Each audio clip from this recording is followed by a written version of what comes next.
Assalamualaikum warahmatullahi wabarakatuh.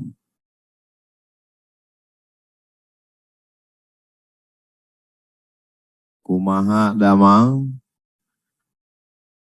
Jabar juara, Allahu Akbar.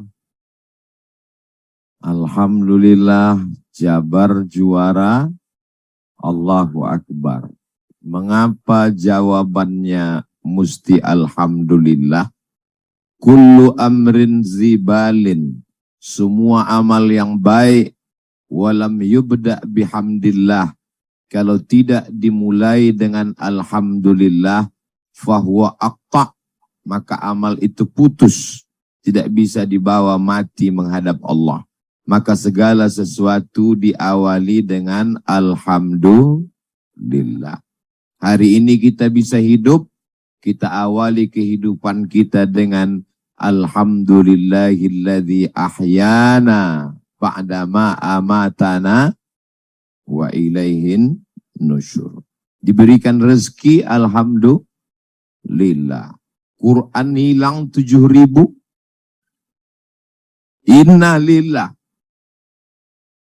Insya Allah mudah-mudahan diganti dengan lebih banyak lagi.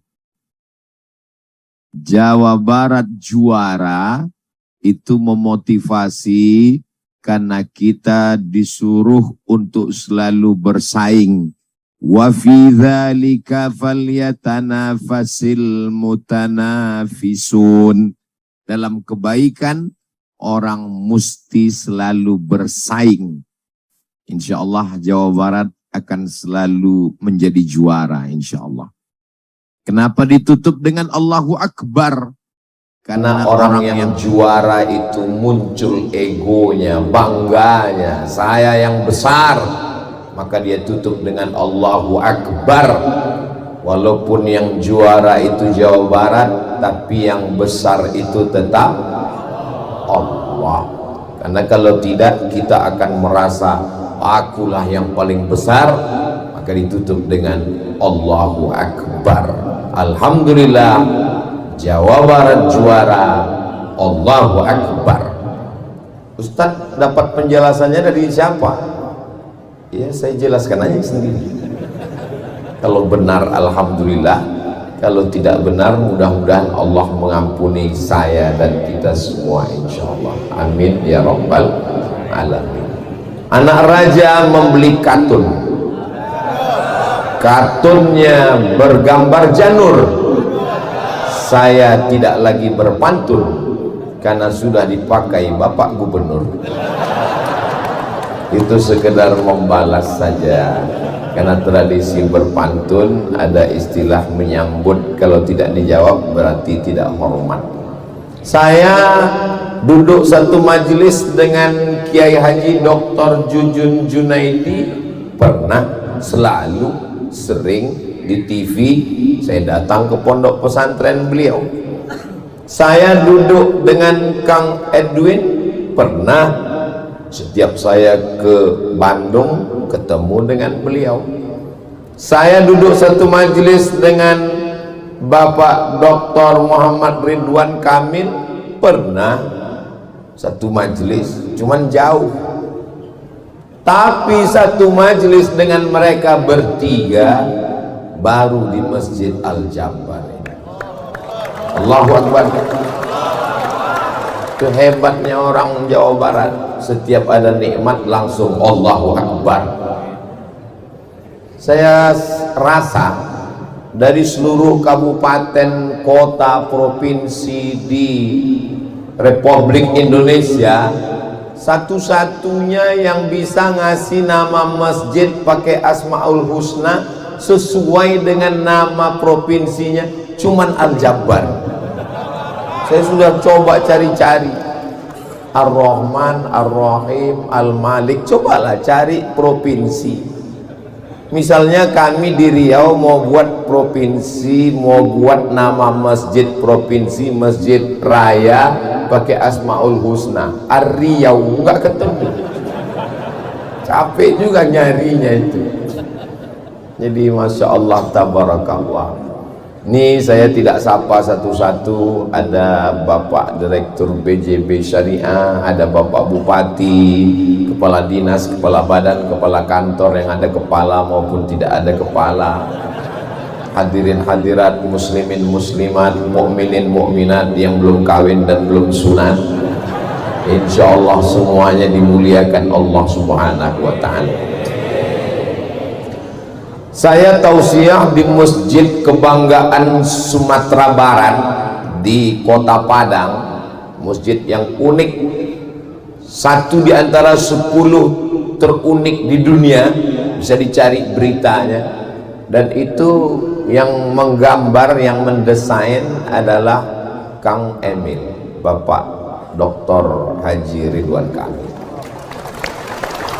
Jadi saya ini orangnya suka penasaran, termasuk yang di Masjid Palestina itu juga, termasuk Masjid Al-Jabbar, itu nggak ada kubahnya. Masjid yang di Sumatera Barat nggak ada kubahnya, masjid ini juga nggak ada kubah bulat.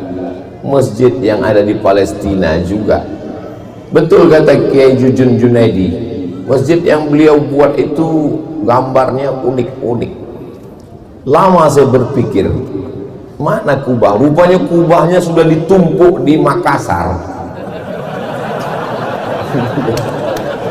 Jadi ditumpuk kubah semua, 99 kubah semua isinya. Itu. Jadi kalau kita cari-cari ketemu juga jawabannya. Saya nggak nanya beliau, saya pikir sendiri, oh kubahnya sudah ditumpuk. Dan ternyata memang Masjid Nabi Muhammad SAW itu pertama kali membangun masjid itu memang nggak ada kubahnya, tiangnya batang korma, atapnya pelepah korma yang dianyam, lantainya pasir, dindingnya labin, yaitu tanah liat yang dijemur kering. Jadi masjid Nabi itu nggak ada kubahnya. Jadi kalau kita pakai definisi, jika tidak dibuat Nabi bid'ah, maka membuat kubah itu adalah bid'ah. Wa kullu bid'atin dhalalah wa kullu dhalalatin finnar. Jadi bid'ah yang paling besar ya Masjid Kubah 99 itu. Itulah bid'ah yang paling besar. Jadi arsitektur Islam itu mengalami perkembangan yang luar biasa dengan perjalanan umat Islam. Ketika Islam sampai ke Mesir, dibawa oleh seorang gubernur bernama Amr bin As, menyeberangi Laut Merah sampai ke kota Fustat. Disitulah makam Imam Syafi'i sekarang, yang berubah menjadi kota Al-Qahirah. Orang Barat susah menjemput Al-Qahirah, disebut dengan Kairo. Maka mereka melihat di pantai laut Mediterania itu ada tempat api. Tempat api itu bahasa Arabnya manarah, satu tiang di tepi pantai samudra Mediterania. Kota itu didirikan oleh seorang laki-laki yang gagah perkasa bernama Alexander the Great. Maka kota itu diberi nama Alexandria. Jadi kalau saya membuat satu kota, nanti saya buat namanya Somalia. Alexandria ini kota didirikan Alexander the Great, 200 km dari Kairo. Yang nggak percaya berangkat ukur sendiri. Maka di situ ada tiang tempat api di tepi laut, supaya bahtera di tengah malam yang mendarat tahu bahwa sudah dekat kota. Kita menyebutnya mercusuar, dan orang Arab menyebutnya manara. Ketika Islam sampai, umat Islam melihat, oh ini bagus sekali, ini bagus sekali menara ini. Akhirnya diangkat, diletakkan di samping masjid, apinya dibuang, maka jadilah dia menara tempat azan. Muazzinnya naik ke atas mengumandangkan azan. Jadi membuat menara itu bid'ah, karena Nabi nggak buat. Apalagi menaranya di dalam masjid, banyak sekali menaranya. yang ternyata ini bukan tempat api tapi tempat angin. Ini AC guys. AC tidak perlu lebih dari atas kepala, cukup dari bawah supaya dingin dan hemat energi 25%. Ustaz tahu dari mana? Kan ada kata sambutan Kang Emil tadi. Artinya apa? Bahwa arsitektur itu diatur oleh Nabi. Antum a'lamu bi umuri dunyakum. Masalah dunia kamu lebih tahu. Dulu Bilal itu azannya di atas satah atap rumah, karena atap rumah mereka tidak begini, karena tidak ada hujan lebat, datar saja rumah orang Arab. Naik Bilal ke atas, tapi begitu ada tempat yang lebih tinggi, apinya dibuang, muazzinnya naik ke atas, berkumandang azan, suara lebih menggelegar. Nabi tidak mengatur masalah bangunan ini, selama dia baik silakan. Ketika Islam sampai ke Bizantium, Bizantium diambil dari nama salah seorang kaisar Bizanti, maka disebut kekuasaan itu Bizantium. Tradisi mereka membuat atap dengan tiang melengkung, tiang yang biasanya lurus dibuat melengkung. Dengan tiang melengkung itu manfaatnya tidak ada tiang di tengah yang memutus shaf, sehingga umat Islam melihat ini bagus sekali. Akhirnya dijadikan kubah yang pada awalnya tidak ada Masjid Nabawi itu pakai kubah. Ketika Islam sampai ke Bizantium, ke Romawi, ke Eropa, kalau kita lihat bangunan masjid yang dirubah oleh Muhammad Al-Fatih, yang sebelumnya bangunan yang didirikan oleh Kaisar Konstantin, kota itu bernama Konstantinopel. Konstantin menaklukkan kota itu saat umurnya 21 tahun. Begitu juga dengan seorang panglima perang, Tariq bin Ziyad, menyeberang menundukkan Eropa, umurnya 20-an tahun. Usamah bin Zaid ketika diangkat Nabi menjadi panglima perang, umurnya 18 tahun. Usamah bin Zaid menjadi penakluk 18 tahun. Muhammad Al-Fatih menjadi penakluk 21 tahun. Kamu umurnya berapa? 22 Ustaz. Apa yang sudah kamu taklukkan? Hati dia. Ini yang di hadapan saya ini adalah para penakluk-penakluk semua, insya Allah. Takbir. Alhamdulillah, Jawa Barat juara. Allahu Akbar. Itu mesti diingat. Nanti siapapun yang nanya ketemu di jalan, itu jawabannya. Kumaha Damang? Alhamdulillah, Jawa Barat juara. Allahu Akbar. Saya kumaha Damang itu lama juga ngapalnya itu. Dari sejak di Mesir dulu. Saya di rumah, satu rumah sama orang Jawa Barat. Awal-awal tahu kumaha Damang itu ya dari dia. Cuman dulu saya selalu salah kalau ngomong. Susah saya membedakan antara Damang dengan Dahar.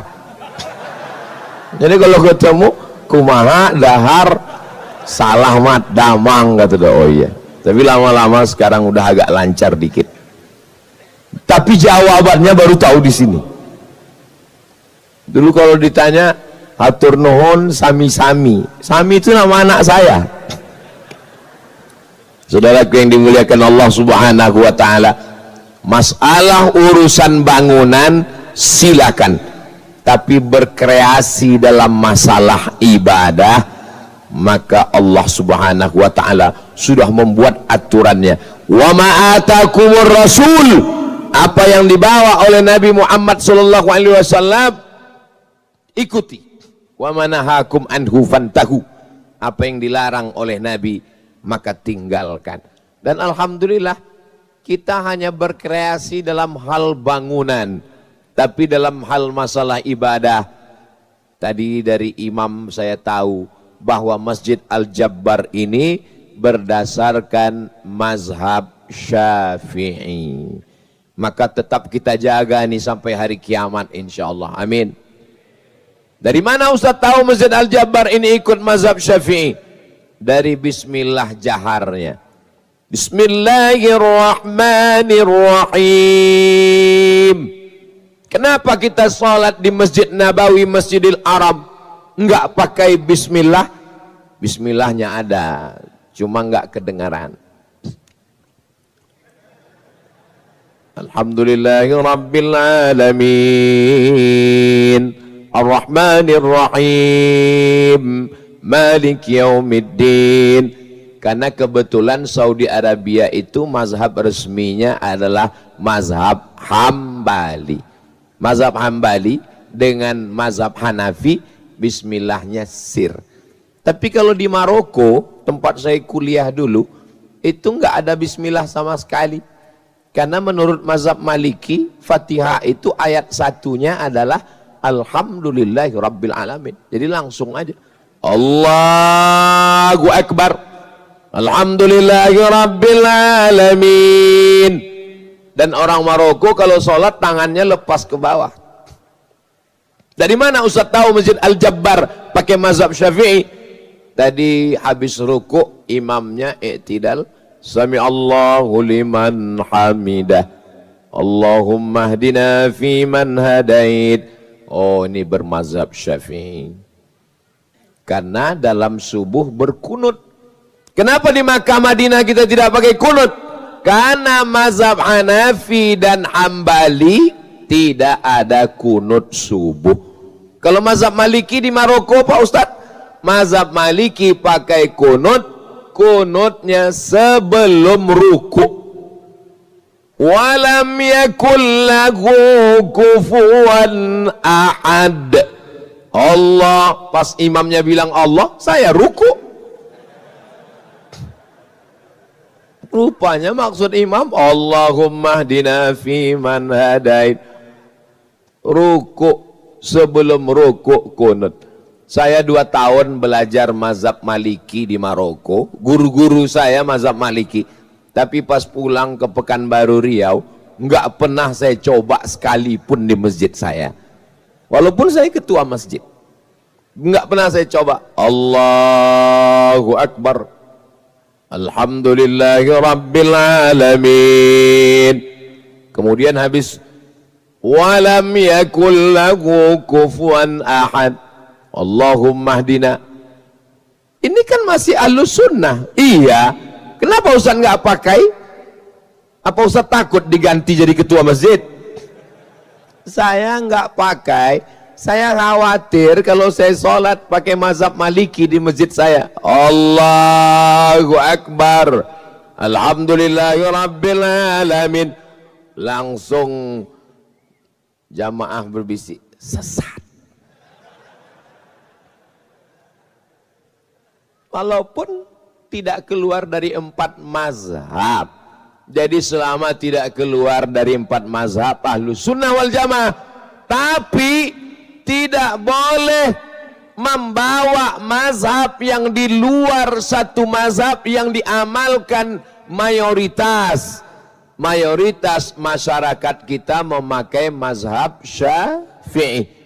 Masjid yang milik provinsi Masjid Raya, kabupaten kota Masjid Agung, yang ada di kecamatan Masjid Besar, yang ada di tingkat kelurahan Masjid Jami. Maka ini adalah simbol, ini kita jaga. Kalau tidak nanti jamaahnya bingung. Karena kebetulan ada PWNU, Kiai Haji Dr. Jujun Junaidi, makmum yang lihat. Siapa? Oh, NU. Allahumma hdina fi man hadait. Pas kebetulan nanti yang datang Ustadz Adi Hidayat, nggak pakai kunut, jamaahnya bingung, akhirnya kelahi. Dulu orang masih kelahi masalah kunut, nggak kunut. Alhamdulillah sekarang anak muda udah nggak kelahi lagi Pak Ustadz. Kenapa? Karena sama-sama nggak sholat subuh. Jadi untuk mengangkat khilaf ini bagaimana caranya? Al-hakim yarfa'ul khilaf. Pemimpin ulil amri mengangkat khilaf. Kalau diserahkan kepada masyarakat, masyarakat bingung. maka pemimpin menetapkan kita pakai mazhab Syafi'i. Tapi ada masjid pondok pesantren, ada masjid ormas, ada masjid yang dimiliki pribadi, silakan pakai mazhab masing-masing.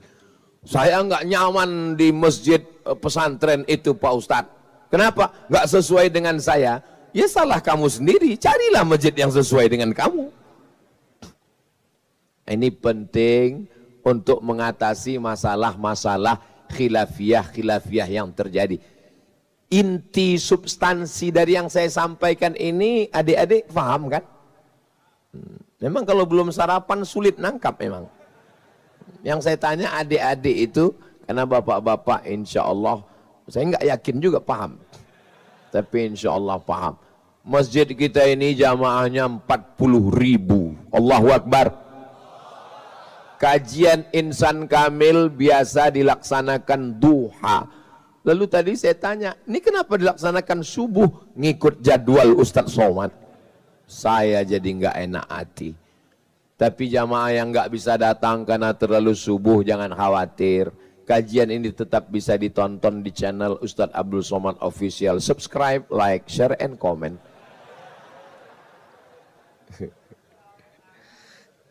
Kemana kita akan membangun bangsa ini ke depan?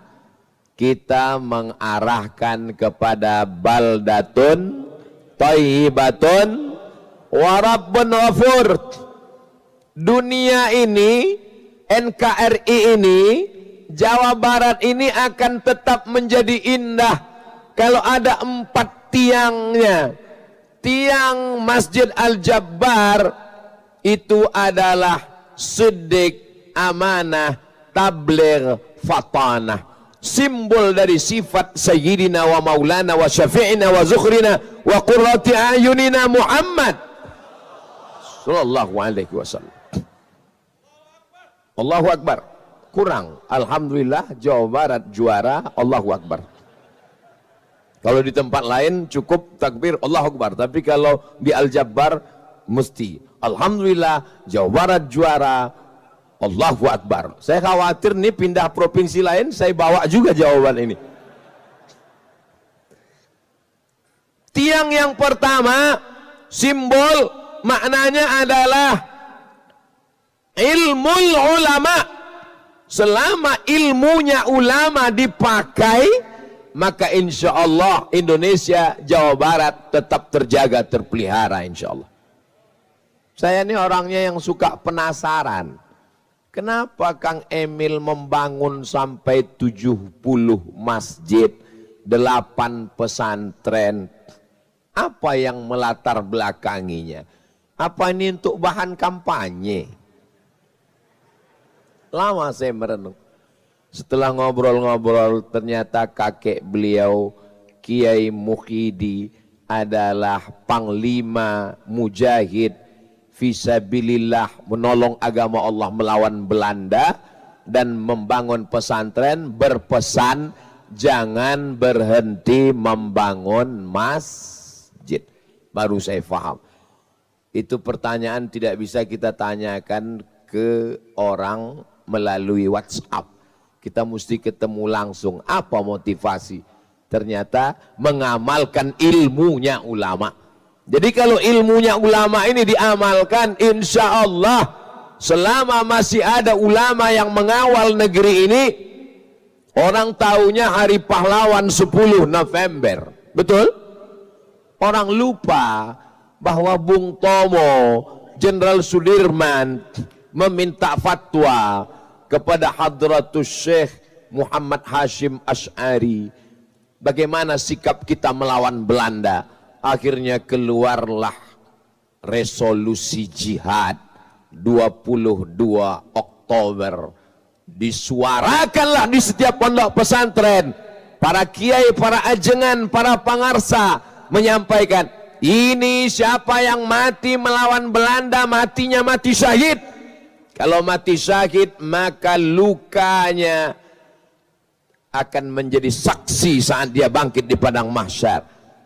Nyawanya tercabut dari tubuh, rasanya seperti cubitan lembut di atas pipi.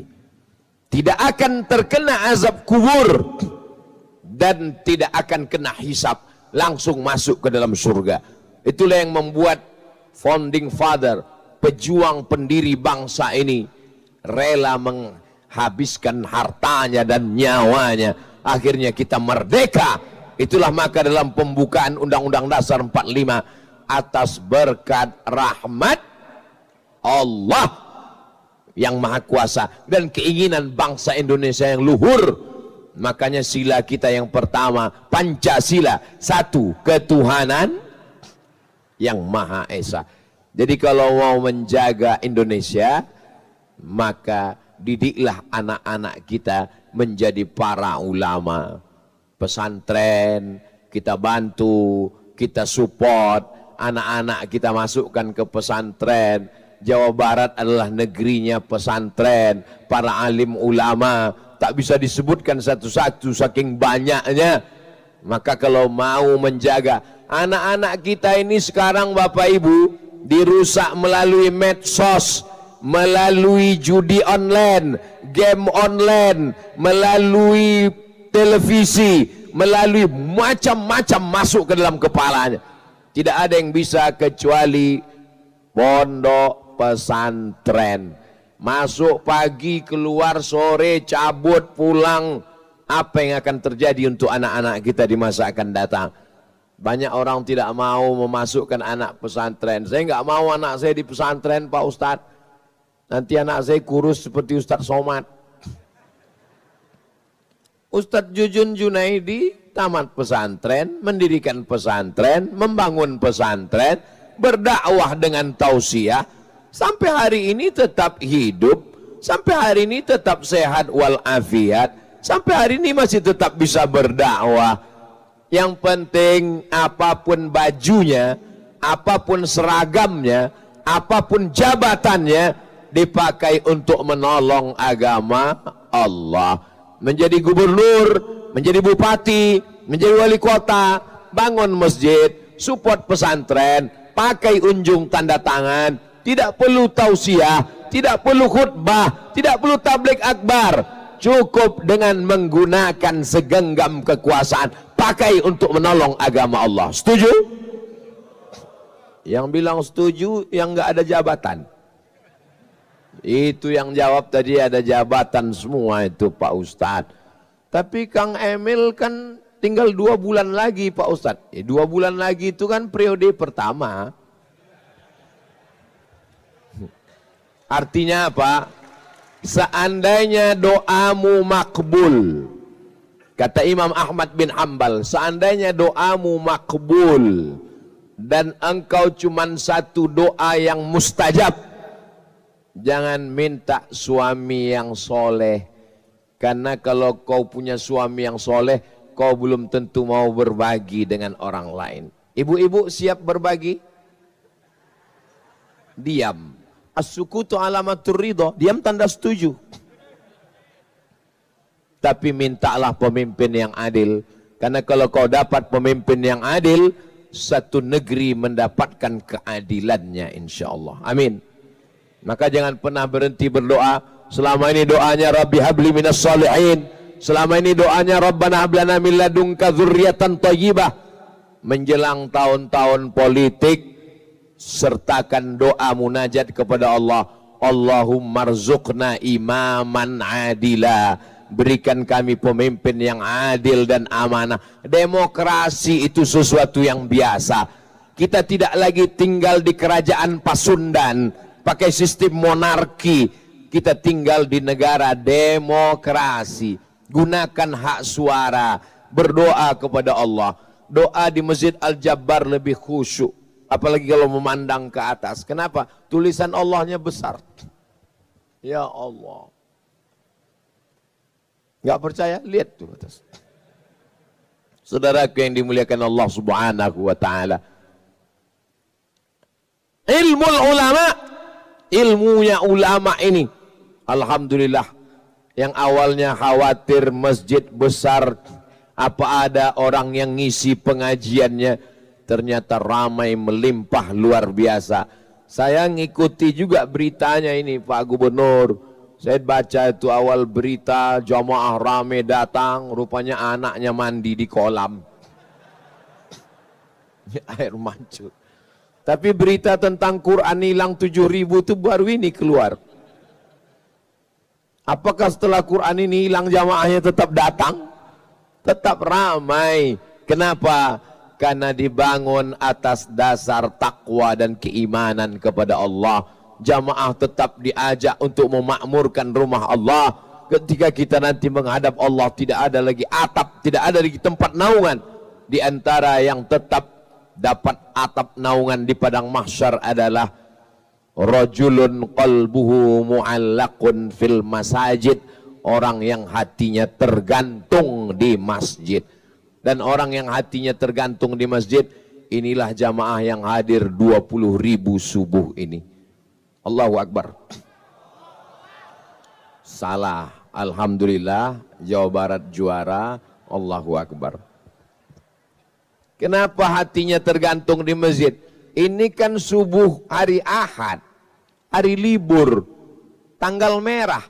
Berapa banyak umat Islam meliburkan diri sholat subuh tanggal merah. Hari balas dendam. Yang selamanya bangun pagi jam 4, jam 5 takut terlambat kerja jauh di luar kota. Hari Ahad inilah masanya untuk meliburkan diri. Papa nggak sholat tanggal merah mama. Tapi tidak bagi masyarakat Jawa Barat. Subuh libur. Masjid Al-Jabbar tetap penuh melimpah ruah, bahkan sampai ke atas. Saya pikir atas ini kosong, ternyata ada juga orang itu melambaikan tangan mereka dari atas.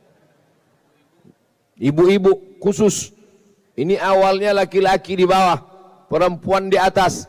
Jadi kalau ada orang mengatakan Islam mendiskreditkan perempuan, Islam melemahkan perempuan, Islam merendahkan perempuan, kalian belum sholat di Masjid Al-Jabbar. Ketika kalian di Al-Jabbar baru kalian tahu bahwa perempuan letaknya di atas, harkat, martabat, kehormatan dirinya dimuliakan. Kalau ada saudari-saudari saya perempuan dari Sabang sampai Papua merasa direndahkan oleh suaminya, merasa dilecehkan oleh suaminya, merasa diinjak-injak oleh suaminya, ingin merasa tinggi dihormati, datang ke Masjid Al-Jabbar, naiklah ke atas. Nanti kau lihat suamimu di bawah, kau yang di atas. Jadi arsitektur juga mesti ada pemahaman keislaman. Di mana posisi perempuan? Ada yang membuat posisi perempuan dimasukkan ke dalam kamar. Karena baginya perempuan lebih baik di tempat yang tertutup. Tidak boleh ada sama sekali. Padahal ada hadis lain, la tamna'u ima Allah masajidallah. Jangan larang perempuan ke masjid. Kalau nggak boleh perempuan ke masjid, untuk apa ada pintu babun nisa? Ini babul baqi, karena mengarah ke makam baqi. Habis itu babu Jibril, karena itu pintu malaikat Jibril masuk. Setelah babu Jibril, babun nisa. Dulu kalau ada laki-laki lewat di situ, dicambuk sama Umar bin Khattab. Nggak boleh masuk dari pintu babun nisa. Sekarang bisa masuk Pak Ustaz? Nggak bisa juga, karena itu tembus ke Raudhah, dikawal sama polisi. Kalau mau cobalah masuk. Haji. Jadi perempuan boleh ke masjid? Boleh, dengan syarat dan ketentuan berlaku. Di beberapa masjid saya lihat perempuan di belakang, laki-laki di depan, pakai satir, pakai hijab, tapi hijabnya nggak tinggi, perempuan masih kelihatan. Hijabnya seperti net main takraw. Lebih rendah lagi, seperti net tenis. Sehingga laki-laki yang di belakang bisa melihat perempuan. Yang tua-tua di depan, anak muda di belakang. Anak gadis sop paling depan. Lain bunyi amin makmum di belakang. Ghairil maghdubi alaihim waladdallin. Amin. Itu tidak terjadi di Masjid Al-Jabbar. Kenapa?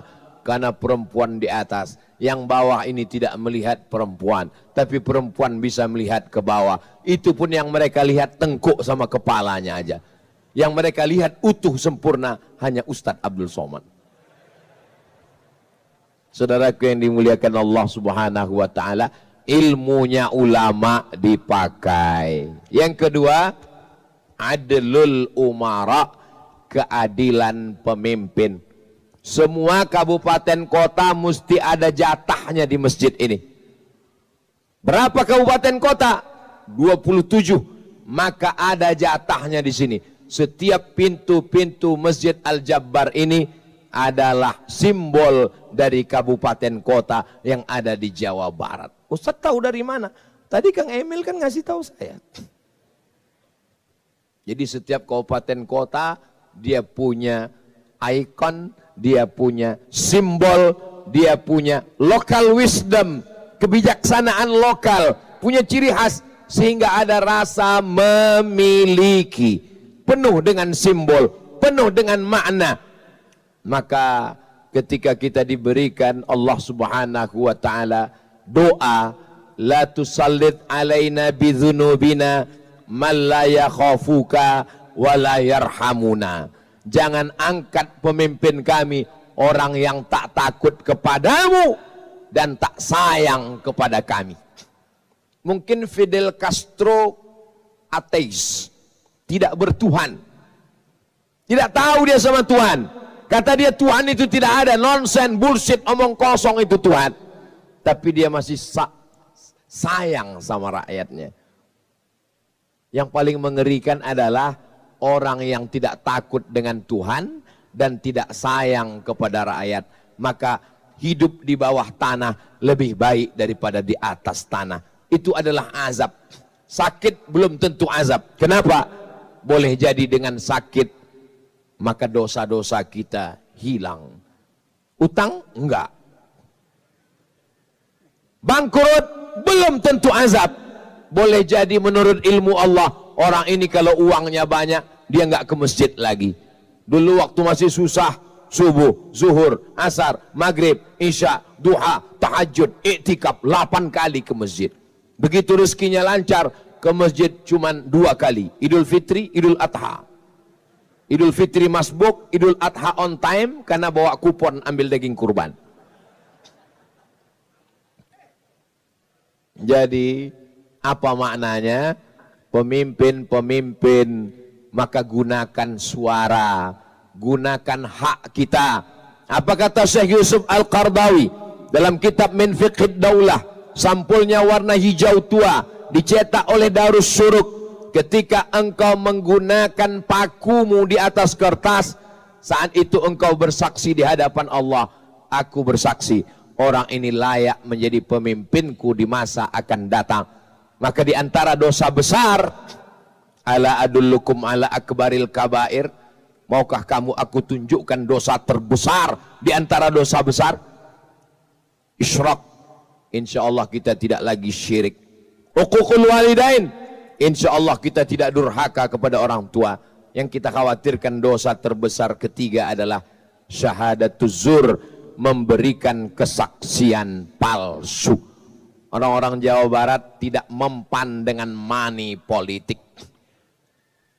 Bertebaran duit-duit politik mereka tidak akan ambil. Kalau ada yang ngasih 50.000, kami tidak akan mengambil. Kalaupun ambil duitnya, jangan pilih orangnya. Setuju? Setuju semua. Padahal itu nggak benar. Jamaah yang dimuliakan Allah Subhanahu wa taala. Money politik merusak demokrasi. Demokrasi adalah bagi orang modern cara yang paling baik. Karena ketika demokrasi ini jahat Pak Ustadz. Demokrasi ini salah Pak Ustadz. Suara terbanyak suara Tuhan. Kalau ada 10 orang diajak sholat pakai demokrasi, yang 9 mengatakan nggak perlu sholat, yang ngajak sholat cuma 1, hayya 'alas shalah, yang 9 hayya 'alal bola. Yang menang mana? Yang menang bola, yang sholat salah. Itu karena cara berpikir kamu salah. Karena demokrasi kamu pahami 9 bola 1 sholat. Kalau yang 10 ini dimasukkan ke pesantren, dididik, ikut pengajian insan kamil, memang iklannya mesti ada. Diajak pengajian ke Al-Jabbar, akhirnya mereka menjadi orang baik. Maka yang 9 mengatakan hayya 'alas shalah, yang 1 hayya 'alal bola. Maka orang sholat dulu baru main futsal. Betul? Jadi yang salah bukan demokrasinya, tapi orangnya. Ini sebagai salah satu mekanisme cara memberikan inspirasi, aspirasi suara kita. Nah, jadi orang ketika dia menggunakan demokrasi, bukan berarti dia sudah menghilangkan Allahu Akbarnya. Sekarang ini dibagi jadi 2. Siapa yang mengatakan Allahu Akbar, berarti dia kaum religius yang tidak nasionalisme. Siapa yang mengatakan merdeka, berarti dia orang nasionalisme yang tidak religius. Ini yang bagi ini siapa? Tidak ada pembagian seperti itu. Karena negeri ini dimerdekakan oleh orang yang religius sekaligus nasionalisme. Hubbul watan minal iman. Kalau tidak hubbul watan, tidak berjuang ulama, dibuang sampai ke Cape Town, Afrika Selatan. Siapa namanya? Syekh Yusuf Al-Makassari, Tajul Khalwati. Tarekatnya 2. Yang pertama Khalwati, Khalwatiyah. Yang kedua adalah Syattariyah. Dibuang dia ke Ceylon. Belanda tidak suka dengan orang tarekat. Orang tarekat itu apa? Cuman zikir aja. Allah, Allah, Allah, Allah, Allah, Allah. Orang tarekat dengan zikir Allah, Allah, Allah. Itulah dia tidak takut mati. Dibuang karena dianggap membangkitkan semangat jihad melawan Belanda. Dibuang ke Ceylon. Sampai di Ceylon dia tetap berdakwah. Orang Ceylon masuk Islam. Dibuang ke Afrika Selatan. Nelson Mandela memberikan penghargaan. Maka ada satu kampung Melayu yang ada di Cape Town, Afrika Selatan. Bukti bahwa mereka berdakwah, mengajak ke jalan Allah Subhanahu wa ta'ala. Atas doa para ulama, maka bangkitlah negeri ini. Siap jaga NKRI? Siap jaga Jawa Barat? Siap jaga Bandung? Takbir! Allahu Akbar. Jawa Barat juara, alhamdulillah. Kebalik Pak Ustadz. Saya tahu, cuman ngetes jamaah aja. Yang ketiga, sakhaul aghniya. Tiang menara yang ketiga Masjid Al-Jabbar adalah orang-orang kaya yang dermawan, yang mampu bangun masjid dengan hartanya, bangun. Yang mampu bangun masjid dengan tanda tangannya, bangun. Yang mampu bangun masjid dengan tablik akbarnya, bangun. Tapi kalau peletakan batu pertama, jangan ajak Ustadz Somad. Tapi kalau pemencetan tombol, tablik akbar, pengguntingan pita, silakan.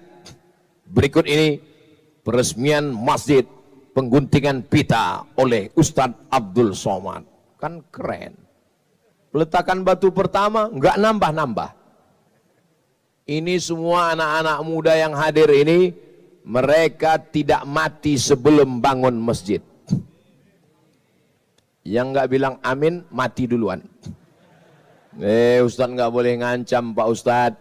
Beliau bangun 70 masjid. Kita paling tidak sebelum mati pernah bangun masjid sekali pun jadilah insya Allah. Amin. Man bana masjidan. Siapa yang bangun satu masjid, banallah mithlahu baitan fil jannah. Dibangunkan Allah untuknya satu tempat dalam surga. Satu masjid. Kalau 70 masjid, apa enggak bingung tuh mau masuk yang mana? Nah, itulah paling yang dekat-dekat pasti dapat duluan. Ustadz Jujun dapat satu masjid nanti di surga. Kang Edwin dapat. Ustadz tentu saya lebih dapat. Saya kan lebih dekat tadi duduknya. Saudaraku yang dimuliakan Allah Subhanahu wa ta'ala, Nabi Muhammad itu miskin, susah, melarat, meninggalkan dunia. Itu Muhammad yang mana, Beb? Kamu belajar di mana? Nabi Muhammad miskin. Nabi Muhammad menikah dengan Khadijah, maharnya isruna bakarah, 20 ekor onta. Saya baru dapat kiriman video, onta yang paling mahal tahun ini 350 juta. Nggak usah kita pakai itu, naik darah tinggi kita. Kita pakai onta yang paling murah karena kita udah lama kenal, 50 juta aja. Nabi menikah dengan Khadijah, maharnya 20 ekor onta. Kalau 1 ekor onta 50 juta, kali 20 ekor, 1 miliar maharnya dengan Khadijah. Anak muda 25 tahun nikah, maharnya 1 miliar. Saya tahu, tausiah ini akan menaikkan harga mahar di Bandung. Jangan gelisah, tenang dulu. Karena setelah ini akan saya sebutkan hadis yang akan menurunkan mahar itu lagi. Jangan sampai setelah ini nanti unjuk rasa semua anak muda di Bandung. Jangan undang lagi Ustadz Somad ke Al-Jabbar. Turunkan harga mahar, turunkan harga mahar. Dia hanya menambah penderitaan jombloan. Menikahlah guys. Sebab yang jomblo itu cuman iblis.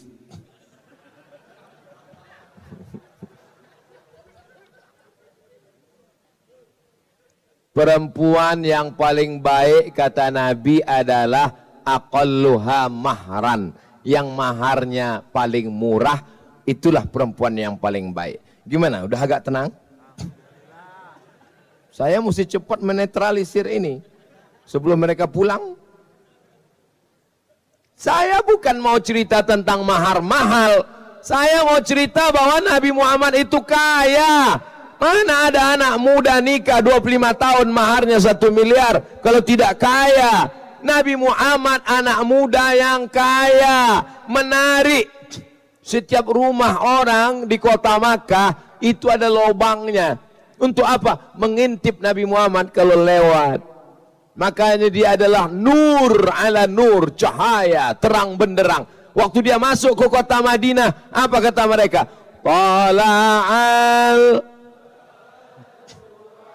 Tala'al badru, sudah terbit bulan purnama. Kenapa? Terang benderang. Ustadz Somad waktu datang disambut Tala'al badru, mati lampu. Jangan heran kalau produknya laku terus. Heran itu Khadijah. Kenapa kalau yang bawa barang ini orang lain nggak laku? Tapi kenapa kalau dia yang bawa laku pesat? Kenapa ini? Siapa yang jual? Dia penasaran. Itu yang jual. Siapa dia? Namanya Muhammad. Nabi Muhammad pun keluar.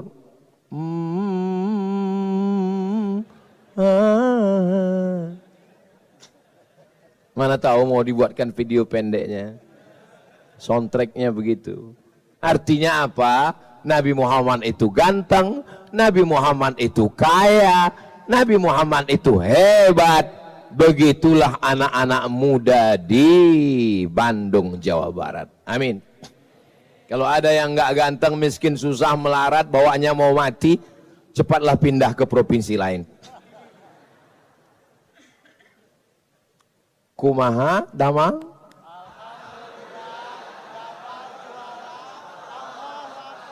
Itu cuman mau membangunkan yang udah tertidur aja.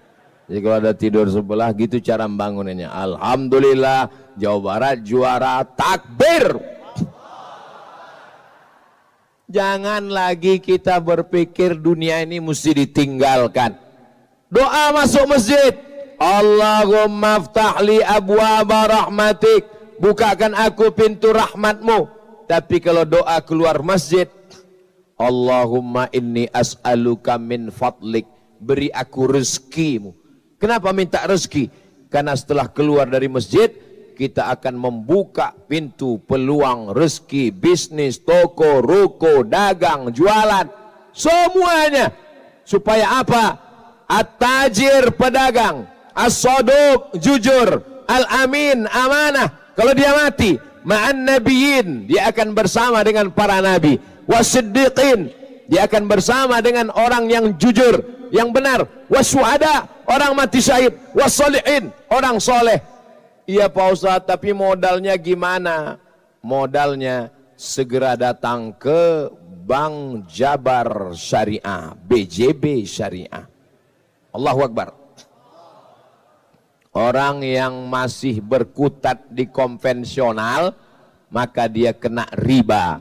Orang yang kena riba, efeknya 5. Yang pertama, la yaqumuna illa kama yaqumul ladzi yatakhabbatu syaitanu minal mas.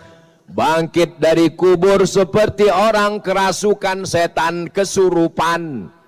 Jadi nanti kalau kelihatan waktu di padang mahsyar ada orang kayak kesurupan, ini pasti nabungnya enggak di BJB Syariah ini. 2. Ayyuma lahmin nabata min haramin fannaru aula bih. Setiap daging di badanmu kalau tumbuh dari yang haram, tempatnya api neraka. Makan nasi berubah jadi darah, darahnya jadi daging, tumbuh dari yang haram, tempatnya api neraka. Sedangkan kita berdoa, Allahumma ajirna minan nar, Allahumma ajirna minan nar, Allahumma ajirna minan. 3.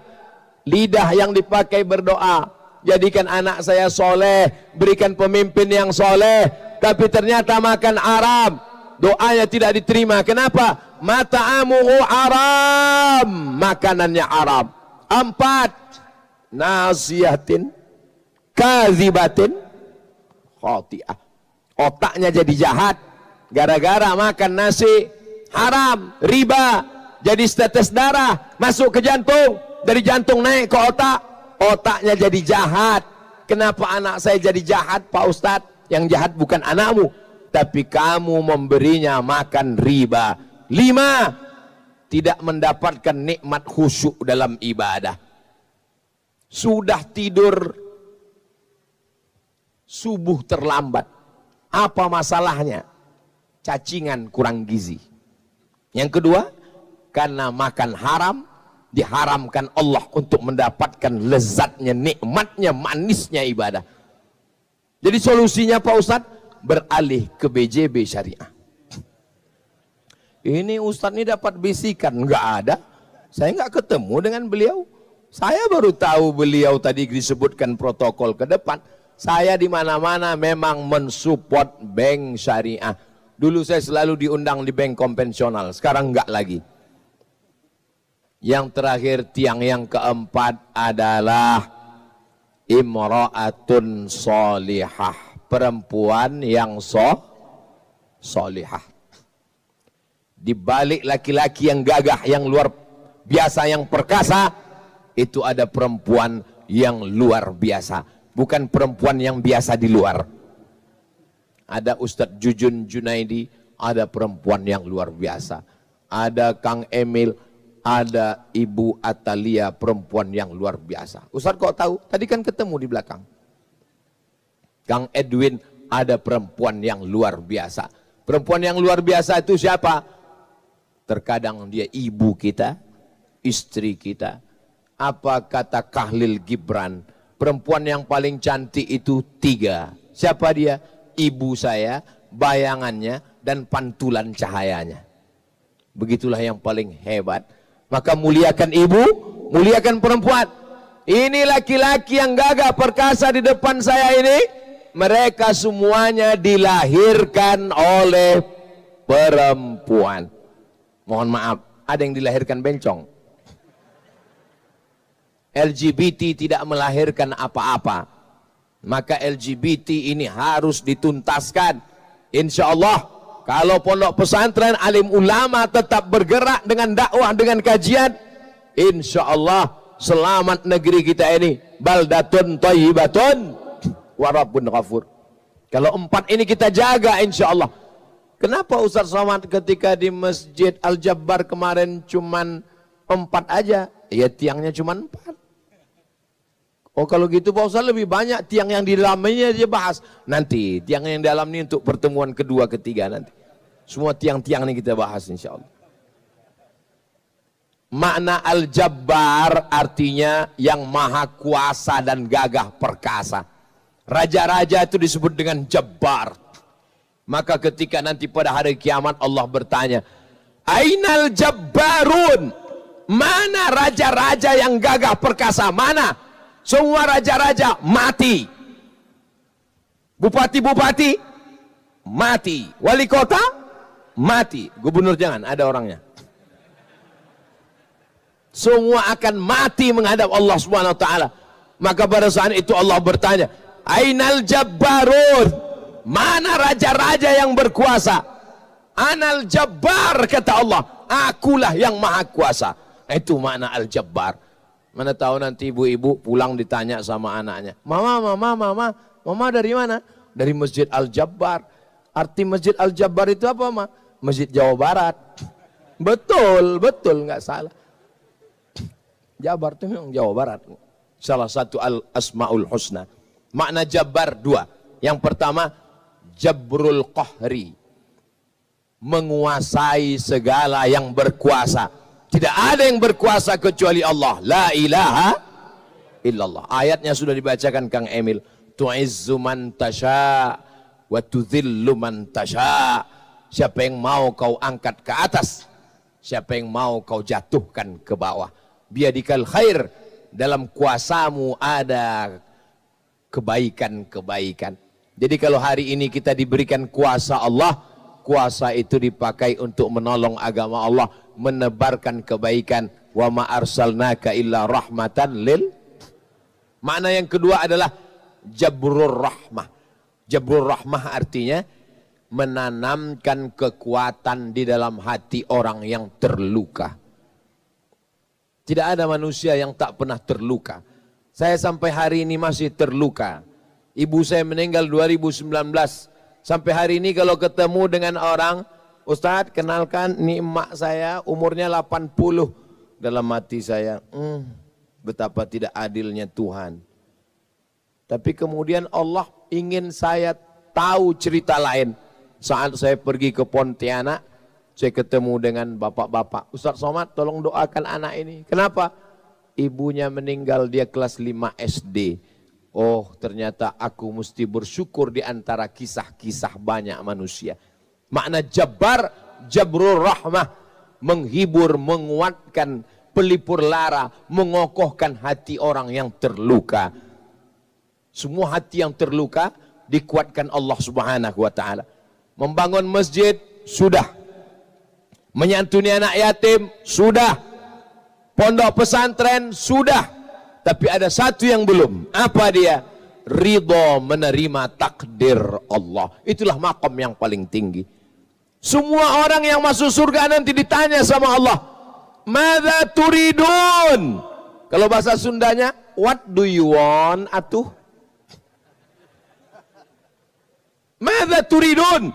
Hai penghuni surga, kamu mau apa lagi? Semua sudah kuberi. Kata penghuni surga, ada satu yang belum ya Allah. Apa? Ridhaka. Kami belum dapat ridhamu. Kata Allah, yang dapat ridhaku cuma satu. Orang yang ridho menerima takdirku. Itulah yang paling berat dalam hidup. Yang paling berat adalah menerima. Betul. Banyak. Betul Pak Ustadz. Saya baru aja, dia diambil teman satu semester Pak Ustadz. Yang paling sulit adalah menerima keputusan Allah Subhanahu wa taala. Makanya orang tasawuf mengatakan, ilahi anta maksudi wa ridhaka matlubi. Makanya kita berdoa enggak minta surga, yang kita minta itu ridho. Allahumma inna nas'aluka ridhaka wal jannah. Karena kalau minta surga belum tentu dapat ridho, tapi kalau minta ridho Allah, semua Allah kasih. Siapa yang dapat ridho? Nabi Muhammad SAW meninggal ayahnya, belum sempat dia lihat. Meninggal ibunya, belum sempat dapat kasih sayangnya. Meninggal kakeknya, belum sempat dapat buah hatinya. Akhirnya pada saat yang paling berat, meninggal suaminya. Meninggal istrinya Khadijah. Meninggal pamannya tempat bergantung. Jatuh sejatuh-jatuhnya. Dan anaknya Ummu Kulthum, Ruqayyah, Zainab, ketiga-tiganya meninggal saat Nabi masih hidup. Cuman Fatimatuz Zahra yang meninggal 6 bulan setelah Nabi Muhammad SAW, dan dia ridho. Itulah maka bunyi ayatnya, wala saufa yu'tika rabbuka fatarda. Jadi makna Al-Jabbar, Jabrur Rahmah, menguatkan hati orang yang hatinya terluka. Kalau kita ridho dengan semua keputusan Allah ini, insya Allah. Tapi ini yang enak ini kan cuman menceramahkannya aja. Saya terus terang kalau ceramah ya, tapi sampai hari ini saya masih lagi berat menerima yang ditakdirkan Allah. Maka kita selalu minta doa, doakan supaya Ustadz Somad diberikan istiqomah, supaya diberikan ridho Allah Subhanahu wa ta'ala. Tadi saya mulai jam 5:30, sekarang sudah jam 6:30, dan terbukti cahaya sudah mulai masuk ke dalam. Itulah yang dapat saya sampaikan. Terima kasih atas segala perhatian. Mohon maaf segala kesilapan dan kekhilafan. Di akhir majelis mari kita sama berdoa, mudah-mudahan Allah menjadikan Bapak Gubernur beserta Ibu, Majelis Ta'lim Insan Kamil, Ustadz Jujun Junaidi beserta seluruh jamaah Jawa Barat, Indonesia selalu dalam kebaikan-kebaikan. Ala hadhihi niyya wa kulli niyatin salihah. Al-Fatihah. A'udzubillahi minasyaitonir rajim. Bismillahirrahmanirrahim. Alhamdulillahi rabbil alamin. Ar-Rahmanir Rahim. Malik yaumiddin. Iyyaka na'budu wa iyyaka nasta'in. Ihdinas siratal mustaqim. Siratal ladzina an'amta 'alaihim ghairil maghdubi 'alaihim waladdallin. Amin. Allahumma awsil thawaba ma qara'nahu min suratil Fatihah ila arwahi abaina wa ummatina auladina wa ajdadina wa limasyayikhina. Sampaikanlah pahala bacaan surat Al-Fatihah kepada orang-orang yang sudah mendahului kami, ayah kami, ibu kami, kakek kami, guru kami, anak-anak kami, saudara kami. Allahumma ja'al kuburahum radatan min riyadil jinan. Jadikan kubur mereka jadi taman-taman surgamu. La taj'al kuburahum hufratan min hufarin niran. Jangan jadikan kubur mereka salah satu dari lubang nerakamu. Allah marzuqna imaman adila. Berikan kami pemimpin yang adil dan amanah. Allah maja'al hadzal balada baladan amina. Jadikan negara kesatuan Republik Indonesia, Jawa Barat, Bandung, baldatun thayyibatun wa rabbun ghafur. La tada'lana dzamban illa ghafartah. Pulang kami dari Masjid Al-Jabbar dalam keadaan bersih dari dosa-dosa. Wala dainan illa qadaitah. Tolong kami lepas dari hutang piutang riba. Wala maridan illa syafaitah. Saudara kami yang sakit angkat penyakitnya. Wala mayyitan illa rahimtah. Yang meninggal dunia curahkan rahmatmu, lapangkan kuburnya. Wala hajatan min hawaijid dunia. Segala hajat dunia, hajat akhirat baik bagi kami dan engkau ridha, tunaikanlah, mudahkanlah ya Allah. Allahumma ja'alna radina liqada'ik. Jadikan kami orang-orang yang ridha menerima takdirmu. Lapangkan hati kami menerima segala ujianmu. Waj'alna minal faizin. Jadikan kami orang yang juara, yang menang atas segala takdir suratan yang sudah kau tetapkan di lauhil mahfuzmu ya Allah. Allahumma khtim lana bi husnil khatimah wa la taqtim alaina bi su'il khatimah. Rabbana atina fid dunya hasanah wa fil akhirati hasanah wa qina adzabannar. Wa sallallahu ala sayyidina Muhammad wa ala alihi wa sahbihi wa sallam. Walhamdulillah rabbil alamin.